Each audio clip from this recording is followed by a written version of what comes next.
बिहार के दरभंगा ज़िले के केवटी प्रखंड में मौजूद हैं और जैसा कि आपको मालूम है कि बिहार पंचायत चुनाव इलेक्शन 2021 अपने उरूज पर चल रहा है और लगभग 6 चरण हो चुके हैं और 7वां चरण जो है 15 नवंबर को होना है। इस वक्त मेरे साथ 3/1 के केवटी ज़िला परिषद के उम्मीदवार मेरे साथ मौजूद हैं।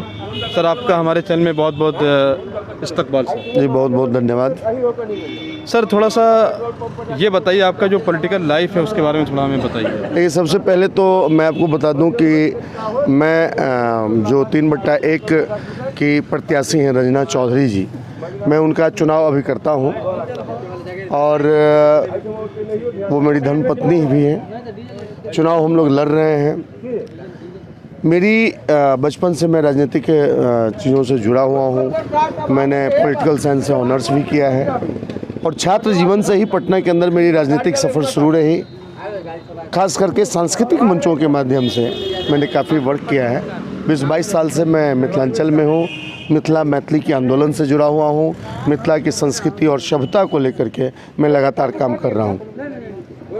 अच्छा, आप जैसा कि 3/1 के अंदर लगभग टोटल जो है 7 प्रत्याशी प्रतिनिधि इस वक्त मैदान के अंदर और आप भी इस वक्त मैदान में, लेकिन आपने बताया कि आपका पॉलिटिकल करियर जो है वो पटना यूनिवर्सिटी से शुरुआत है और लगभग कई सालों से आप इस वक्त मैदान में समाज सेवी के तौर पर या नेता के तौर पर आप काम कर रहे हैं। तो आप इस वक्त कहाँ अपने आप को देखते हैं, इतने प्रत्याशी कितने मैदानों के अंदर? नहीं, बहुत अच्छा देख रहे हैं। मुझे तो लग रहा है कि मैं जहाँ हूँ, क्योंकि मैं पिछले बार बहुत ही मामूली मतों से हार गया था। ये दूसरी जी, ये दूसरी बार रंजना जी चुनाव लड़ रही हैं। पिछले बार बहुत मामूली अंतर से हमारी हार हुई थी और हारने के बाद मैंने 5 साल आम लोगों के बीच, जनता के बीच, इस समाज के बीच जो हमने परफॉर्मेंस दिया है, जो हमने काम किया है, जो हमने सेवा दिया है और जिन चीज़ों पे हमारी मेहनत हुई है वो निश्चित रूप से लोगों के बीच में है, समाज के बीच में है, जिसके फलस्वरूप इस बार बहुत बड़ी तादाद में लोग मुझे अपना समर्थन दे रहे हैं, अपना आशीर्वाद दे रहे हैं और मुझे नहीं लगता है कि अभी के दौर में मेरे साथ किसी की मुकाबला है। आप जाते होंगे, लोगों से मिलते होंगे, तो जनसंपर्क में एक लोगों का व्यू होता होगा, तो वो क्या लगता है आपको जब आप जाते होंगे? निश्चित रूप से सवाल होता है, चूँकि त्रिस्तरीय पंचायत राज की जो परिकल्पना की गई थी वो सबसे पहले महात्मा गांधी ने इस सपनों को देखा था और महात्मा गांधी का ये सपना था कि ग्राम स्वरोजगार। उनकी ये सपना को फिर भारत की आज़ादी के बाद इस चीज़ को एक नया प्रारूप दिया गया, क्योंकि 25 साल तक यहाँ ग्राम पंचायत की संरचना नहीं हुई, लेकिन जब से फिर इसका शुरुआत किया गया तो यहाँ पर त्रिस्तरीय पंचायती राज की व्यवस्था की गई।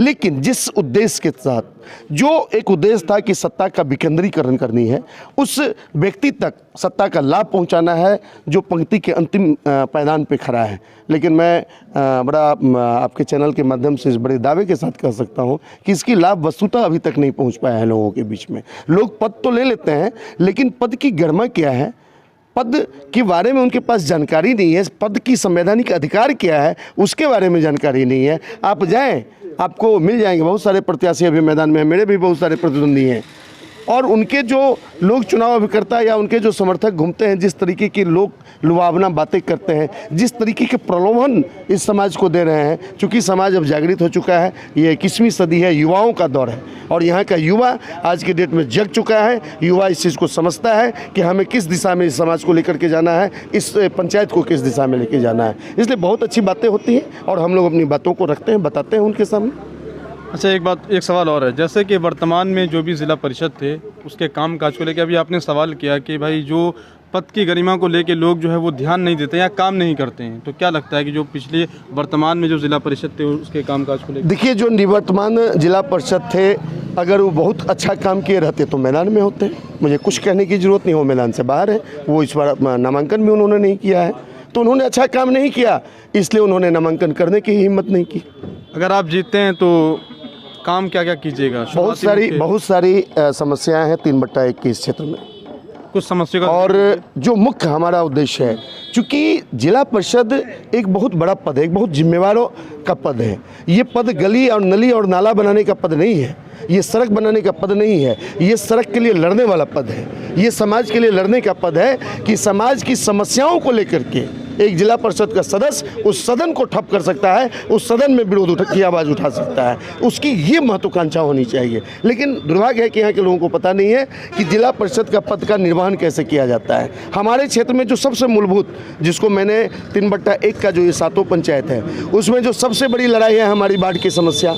बाढ़ की अस्थायी समाधान के लिए मैं लगातार आंदोलन कर रहा हूँ। पिछले 2019 में 9 दिन तक मेरा आमरण अनशन और धरना का कार्यक्रम जो गोपालपुर गुमती SH 75 पर मेरा चला, जिसके फलस्वरूप जल संसाधन मंत्रालय के द्वारा 2 करोड़ 65 लाख की योजना मैंने जल संसाधन से पास करवाया। और 10 साल के बाद आज इतिहास है कि इस साल गोपालपुर में बाढ़ नहीं आई, जबकि इस बार इतनी बड़ी बाढ़ की त्रासदी लोगों को झेलना पड़ा, लेकिन गोपालपुर में बाढ़ नहीं आई।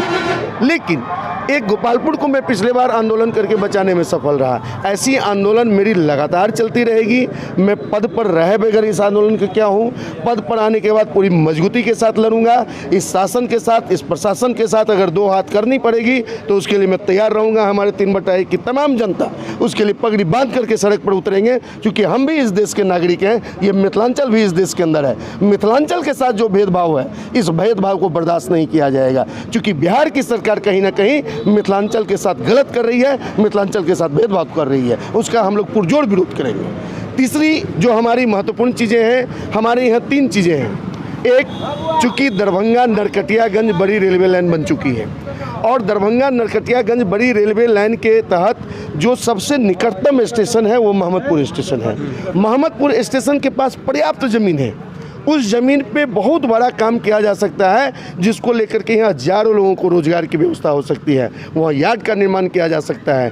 वहाँ पर बहुत सारा ऐसा चीज़ है, चूँकि मुख्य ये लाइन हो चुका है और निकटतम लाइन होने की वजह से आने वाले समय में मोहम्मदपुर के पास चूँकि सारी संसाधन है उसके पास, तो उसकी डेवलपमेंट की आवाज़ मैंने उठाई है। मैं इस बीच में दिल्ली जाकर के उस मंत्रालय से मिला हूँ। हमारे उसके जो एक जो सदस्य हैं रेलवे सुरक्षा कमेटी के, वो हमारे मित्र हैं, उनके माध्यम से भी मैं गया था। और इस पूरे डॉक्यूमेंट्स को चुनाव के बाद हम लोग रेलवे मंत्रालय को जमा कर रहे हैं। हमारी सबसे प्राथमिकता होगी कि मोहम्मदपुर स्टेशन को एक बड़े स्वरूप में तब्दील करें, ताकि हजारों लोगों को रोजगार की उपलब्धता हासिल हो। दूसरी हमारी है कि जो खादी भंडार है, यहाँ खादी भंडार जो कभी लाइफ लाइन हुआ करता था, हजारों लोगों की रोजी रोटी उस खादी भंडार से चलता था, आज उसका ईंटा बेचा जा रहा है, उसके ज़मीन का दुरुपयोग किया जा रहा है। मेरी वो भी एक अहम लड़ाई होगी कि उस संस्था को जनहित में डेवलप किया जाए। यहाँ कोसी प्रोजेक्ट है, आज तक जिस दिन से यहाँ के लोगों ने अपनी ज़मीनें दान दी, और ज़मीन इसलिए दान दिया कि हमारे समाज में कुछ विकास होगा, हमारे बच्चों को रोज़गार मिलेगा, लेकिन आज जैसे का तैसा पड़ा हुआ है। मेरी ये प्राथमिकता है कि मैं इस सरकार को बाध्य कर दूंगा कि या तो उस जगह को डेवलप करो या उसको ट्रांसफर करो, जनहित में काम किया जाएगा। हम लोग उस तरीके की लड़ाई लड़ेंगे। और ऐसी ऐसी जितनी भी समस्याएं हैं, बाढ़ का निदान, जो जल जमाव की समस्या है, 7 पंचायत में बहुत बड़ी समस्या है जल जमाव को लेकर के, इन तमाम चीज़ों पर लड़ाई लड़ी जाएगी आगामी दिनों में। बहुत बहुत शुक्रिया आपका। अभी आप सुन रहे थे नवीन झा को, जो 3/1 के अंदर से ज़िला परिषद के उम्मीदवार हैं। देखते हैं